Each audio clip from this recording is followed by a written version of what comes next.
Hey, I want to talk about some very important subjects here that I think are very apt across the world right now, actually. I want to talk about racism, ultranationalism, and how these ways of looking at the world, because that's essentially what they are, pollutes people's thinking. Um, I won't deny that I am someone who sometimes finds it hard to keep my cool with what I perceive to be injustice or nonsense statements. We live in a world where digital communication is really dominant. And in any given day, if you're someone who uses social media on a regular basis, you're going to see all sorts of opinions, all sorts of comments. And if you're anything like me, a lot of them will be provocative and will be something that's a gets you thinking. Sometimes I find myself getting very depressed with some of the things I see online. And I know this is probably not a good thing. I know, these are people I'll never meet and so on. But it kind of reminds me that we still have a long way to go as human beings. We talk about potentially colonizing or terraforming another planet. The truth is, we've got so much to do here first. I think actually Stephen Hawking said that he was against the idea because we've made a mess of Earth as it is. May not have been Stephen Hawking, maybe someone else highly prominent in the science or astrophysics community.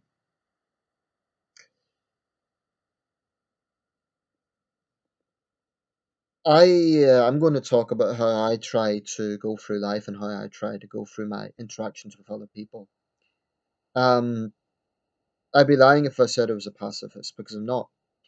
There are times when I get involved in confrontation because either someone has criticized my position or I'm criticizing another position that I think is just plain wrong. I mean, the situation I had recently where I was defending the Canadian journalist, I've inevitably been in the back and forth with the people who were attacking her. This is not something I enjoy,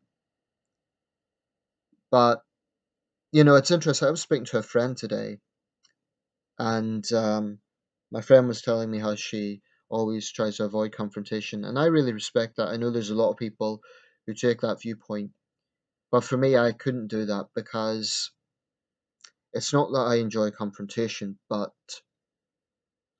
I feel if you bottle things up and if you never stand up for your conviction, that's actually more unhealthy. This is just my own personal feeling. I'm not, dictating how anyone else should be, but I feel it bottles up and it actually becomes more problematic. You have to get things in the open and you have to stand up for your conviction. Um, so talk a bit about racism and nationalism. The thing about racism is fundamentally it's tunnel vision. It goes without saying it's based on fear and hatred of the other, right? But I really despair of people who go through life viewing an entire race as one and the same. Um, I abhor racism of all forms. Abhor the idea that you hate someone or you judge someone because of their skin pigmentation. It's a degenerate way of thinking. And I don't think this is about political correctness. You can maybe notice certain trends among a particular race, good or bad, but you need to get into a higher plane of thinking that gets away from judging the group as a whole. And I will say something that may be a bit controversial, but it's something I've noticed. There is an acceptance of certain types of racism that are downplayed and even trivialized. I mean, anti-white racism is downplayed. The reasoning for this is that traditionally there was an institutional white racism, for example, in the U.S. Deep South, various parts of Europe, and that's indisputable. It's a historical fact. Okay, so I'm not denying that, but what I must admit really, really makes me angry is when individual white people who are doing nothing wrong, who are not, attacking anyone or whatever, are basically told you have to tolerate people hating you because your ancestors done something terrible. That's that's crazy. So when certain black supremacists, when certain Asian supremacists, and when some white liberals basically say that anti-white racism is okay, frankly, it makes my blood boil because that isn't a progressive way of thinking. As a starting point, I look at the world through condemning all racism, and I'm well aware that historically speaking, for example, black people suffered horrendous racism in North America. I'm well aware of that. But partly one of the things that has motivated me to make this video was coming across an article from the end of last year. The late great Muhammad Ali has just passed away, and there's enormous amounts of dialogue going on about his life and so on. Piers Morgan is already in hot water for saying that he said far more racist things about white people than Donald Trump has said about Muslims. Now, that's a statement of fact. He did, actually. Um, One of the main things that is used in defense of Ali is the context in which he was speaking. I'm not going to make this whole video about Ali because I've already spoken about that. Um, I repeat what I said. I think Muhammad Ali was an exceptional man, a truly inspiring figure, but he was very far from the perfect figure that he's made out to be. And, when a great figure, when someone as famous as he is, passes away, there is definitely a tendency in the media and among public figures to sort of join the bandwagon of uncompromising, gushing praise, and anything else is seen as blasphemy. I've always rejected that idea. I've rejected that sort of personality cult mentality for anybody. I mean, if I became a very successful person, if I ever got to the level of huge success, I wouldn't want people to venerate me as perfect. I wouldn't want that because I know it isn't true. But the point I'm making with this is that I came across an article that said, I think it was from a black magazine actually, and what basically said was Muhammad Ali gave the perfect response to someone who said that not all white people are racist. Now, if you actually look at the thinking behind this, it's basically trying to denigrate a perfectly reasonable statement of fact. Not all white people are racist. And yet, this black magazine was trying to imply that that statement is some sort of excuse. Now, the fact of the matter is, there were white people during the civil rights era who not only joined black leaders like Martin Luther King, but they actually risked not only personal injury, they actually risked life. There were a few examples of white civil rights marchers who were murdered by Klansmen. And that's not to compare what white moderates went through to what black people had suffered, of course not. But the point I'm making is when you say it's legitimate to hate all white people, you're basically advocating the very same sort of mentality as white supremacists. Because their mentality is that all black people are inferior and all the rest of it. I just don't buy the argument that historical injustice is a reason to hate an entire race in the present context. Because how is a society like the United States ever going to move forward if people are constantly, constantly, constantly going to define their fellow citizens by race? So that's why I'm very critical of the likes of the Black Lives Matter movement, because whilst I understand why they initially started off as a movement, and I do understand that there was definitely an issue with a disproportionate number of black people being killed by the police, the reason I reject such movements is they're fundamentally divisive by nature. Black Lives Matter when they heckled the very political leaders who were most likely to support them, Bernie Sanders, Martin O'Malley.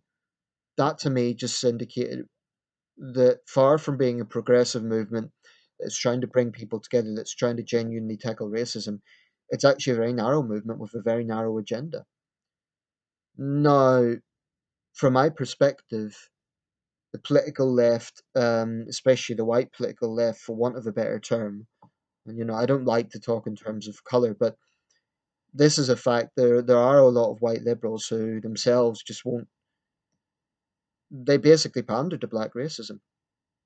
They basically kind of have this mentality, oh, because our people were horribly racist at one point, then we can't say anything and we must denounce other white people who point this out. I'll tell you something right now, with my face looking straight into the camera. I'm not hiding. I'm looking into the camera. I will absolutely, absolutely stand my ground against anybody who wants me to feel bad for no other reason than my skin pigmentation.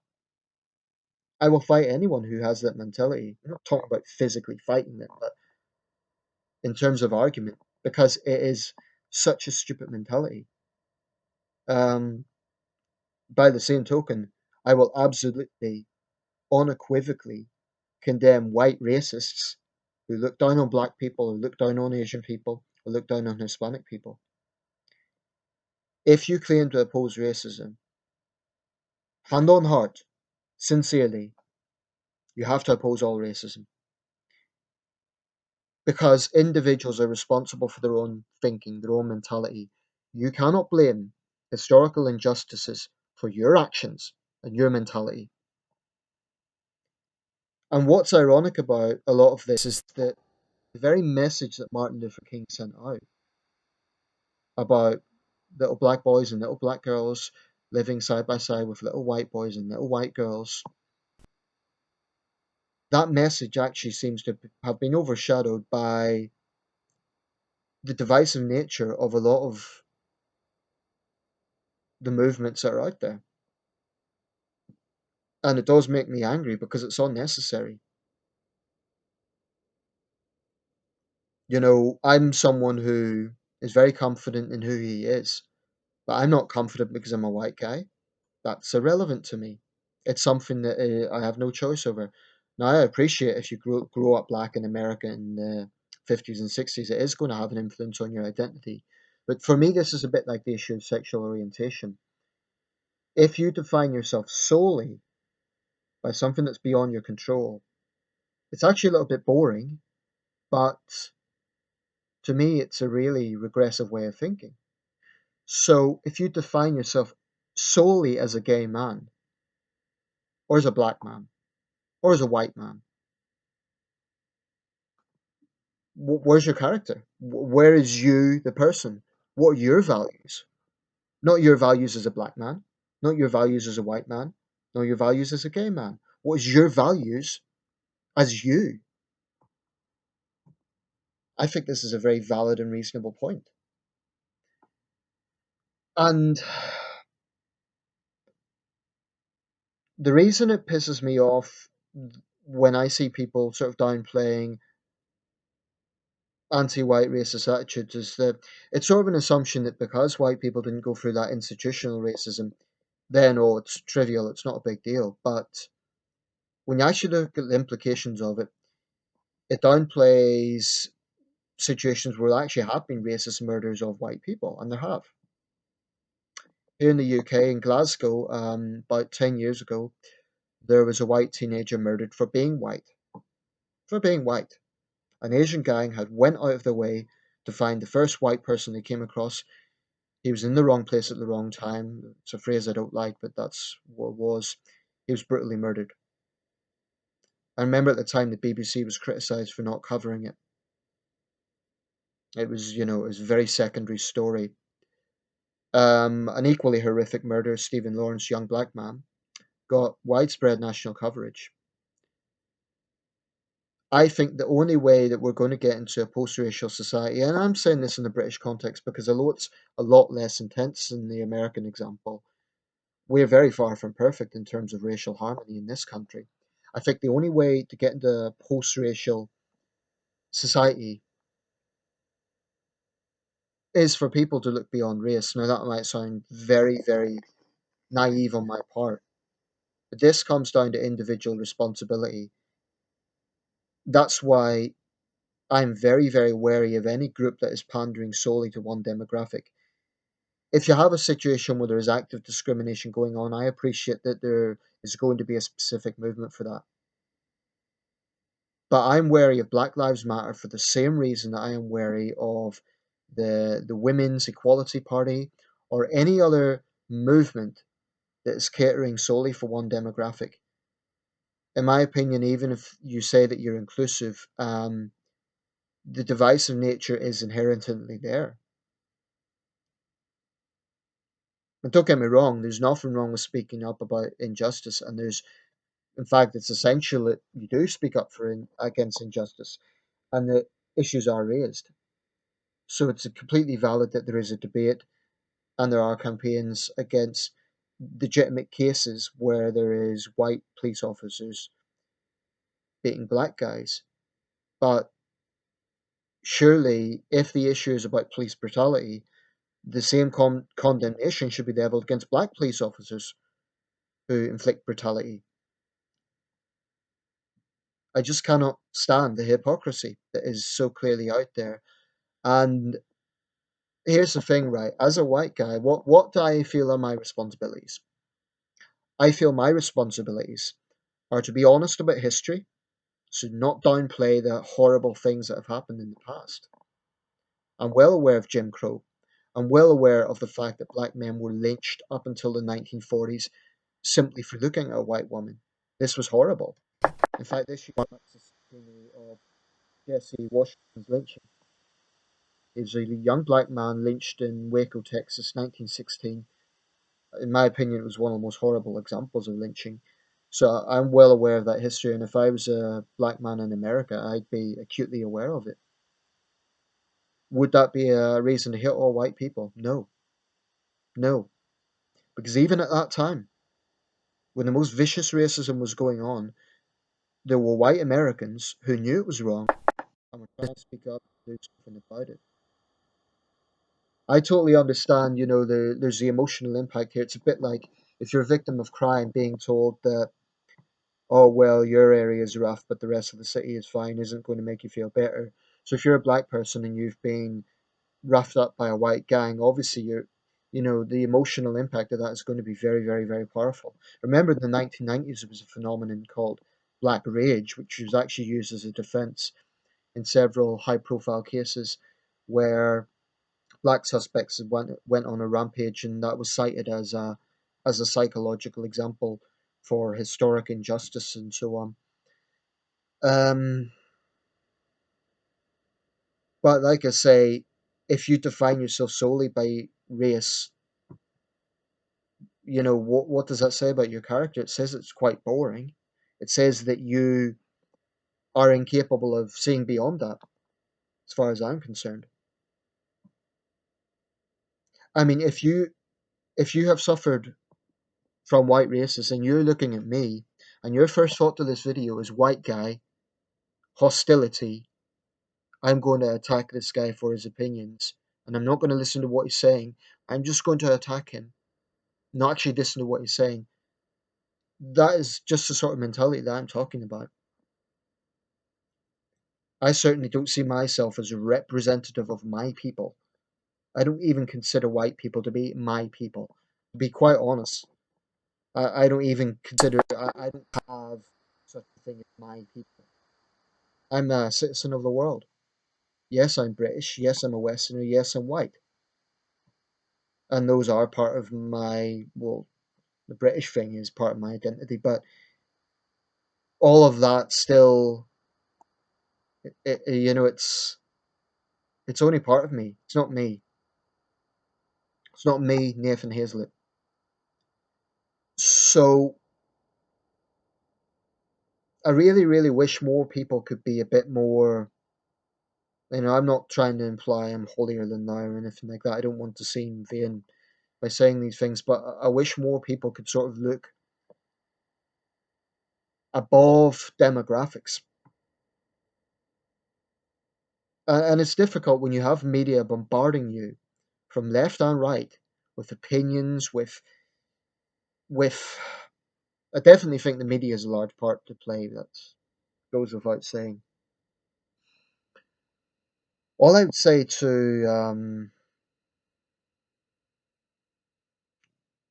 black people or to Asian people or to Hispanic people, if you've had a bad experience with white racists, you genuinely have my sympathy. It's a very unpleasant and horrible thing to go through, but it doesn't give you any license to go through life hating all white people. The same applies to white racists who have had a bad experience with a black person, or Asian racists with white people, or Asian racists with black people, or whatever. It's You have to see people as individuals. You have to. Yes, you can see trends. Yes, you could see perhaps certain cultural traits that are common, but the only way as a society we're going to sort of see eye to eye is by starting to see people as fellow Americans, as fellow Britons, as fellow human beings. And if you can't do that, then you're going to be imprisoned by your own hatred. You're going to be imprisoned by your own fear. And this applies to everyone basically who has this sort of mentality. Anyway, that's my piece. I stand by this 100%. Um, if you oppose racism, you simply have to be consistent. Otherwise, your opposition to racism actually you are denigrating what racism is by basically saying, okay, I'm going to oppose racism against groups A, B, and C, but hey, group D can't whinge about it. That's fine. No, you have to be consistent. Spoken for a while now. I'm going to leave it here, but thank you for listening.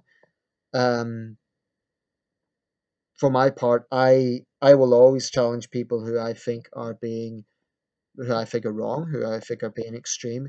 I'm a man of conviction. I'm not a pacifist. I believe there are times when confrontation in order to defend conviction is necessary. But by the same token, I don't enjoy confrontation and I try hard to see people as individuals. There are good, decent people in every race, every religion, every creed, and every nationality. This is a fact. Thank you for watching.